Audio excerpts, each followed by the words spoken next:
Kung may isang bagay akong gustong sabihin sa mga caregiver ngayon, sulitin niyo ang oras habang nandyan pa sila. Kasi noong may sakit ang asawa ko noon, akala ko ang pinakamahalaga ay gamot, dialysis, mga laboratory, at mga check-up niya. At oo, mahalaga naman talaga ang mga yun. Pero may isang bagay na hindi na ibabalik kapag nawala na. Yung oras. Kaya kung caregiver ka ngayon, habang nag-aantay kayo sa hospital, habang nasa dialysis kayo, habang nasa check-up, habang magkasama pa kayo, sulitin mo. Mag-picture kayo, mag-video kayo, magkwentuhan kayo, magbiruan kayo, mag-away at magbati kayo.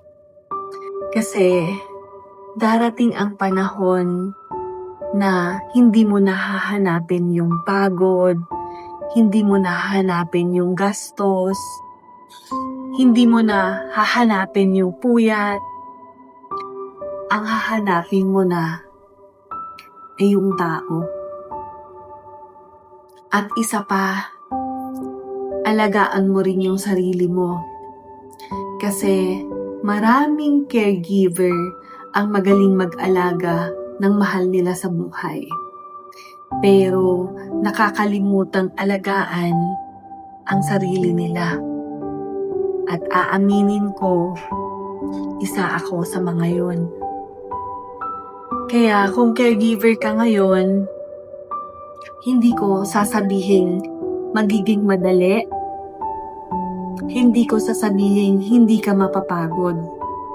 Pero sana, sa gitna ng lahat ng responsibilidad, makagawa ka rin ng mga ala-alang babalikan mo balang araw.